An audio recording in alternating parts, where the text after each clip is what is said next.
Hai guys, gimana ya kabarnya semua ya? Kali ini aku mau cerita, aku adalah seorang ibu, 4 orang anak dan juga adalah seorang medis. Di sini aku merasa sangat beruntung ya. Kenapa aku katakan beruntung? Karena aku adalah seorang medis yang sempat belajar dengan seorang guru besar yang beliau itu sangat mempercayai tentang madu dan efeknya ya.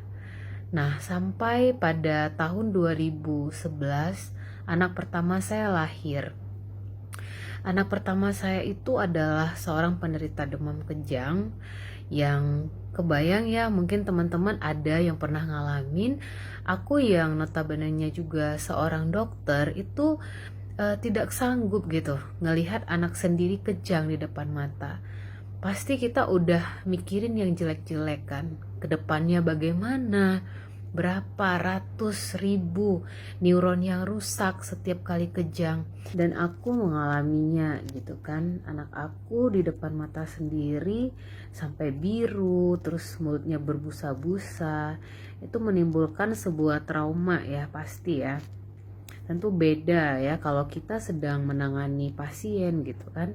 Ini anak kita sendiri. Aku juga ngerasain gitu perasaan bunda-bunda yang ngalamin kasus serupa dengan aku. Tentu kita udah nyari ya, apa sih terapinya yang baik gitu kan. Sampai ada yang mitos seperti ngasih kopi, eh, apa ya, taruh capung ke pusar, macem-macem itu semua dikerjain gitu kan. Bahkan itu di luar medis ya kan, bukan yang merupakan anjuran dari medis. Sampai aku akhirnya nemukan apiterapi, itu juga merupakan rekomendasi dari seorang guru besar aku di Medan. Namanya Profesor As. Dan alhamdulillah sejak menggunakan apiterapi anak aku jangankan kejang ya, demam aja juga alhamdulillah jarang banget gitu. Dan sejak itu nafsu makannya juga membaik. Tadinya dia 3 tahun itu berat badannya itu cuma 10 kilo karena susah banget kalau makan. Berbagai cara juga aku lakukan, berbagai vitamin juga aku kasih, sampai saking keselnya gitu kan. Aku pernah ngantuk-ngantukin kepala aku ke tembok loh. Karena aku ngerasa gagal sebagai ibu, nggak bisa ngasih makan ke anaknya, ya kan? Padahal di situ aku baru tahu belakangan bahwa kita perlu suplementasi untuk menambah zat-zat makanan yang kurang dari makanan pokok si anak tadi. Dari susu belum tentu dapet gitu.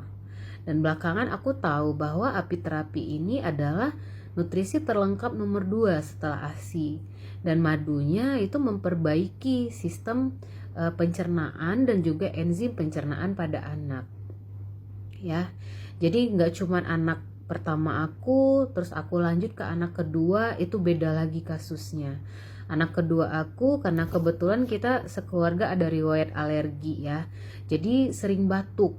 Kalau sudah batuk dia sesak gitu kan. Karena memang keturunan kita itu ada yang asma. Nah, setelah aku gunakan apiterapi dan itu sudah menjadi acuan bahwa Allah meresepkan madu kepada umat manusia, maka gunakanlah ya dalam hidupmu, ya kan?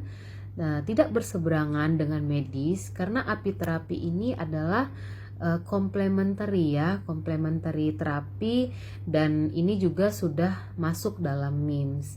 MIMS ini adalah daftar peresepan obat secara medis. Jadi bisa digunakan berdampingan dan dia termasuk dalam golongan nutrisi. Oke, sekian sharing singkat dari saya. Mudah-mudahan bunda-bunda yang punya permasalahan tentang demam, step, anak yang sulit makan, anak yang sering batuk pilek, anak yang asma, gangguan eksim dan sebagainya, insya Allah bisa terbantu ya. Semoga ini menjadi amal ibadah bagi kita semua. Assalamualaikum warahmatullahi wabarakatuh.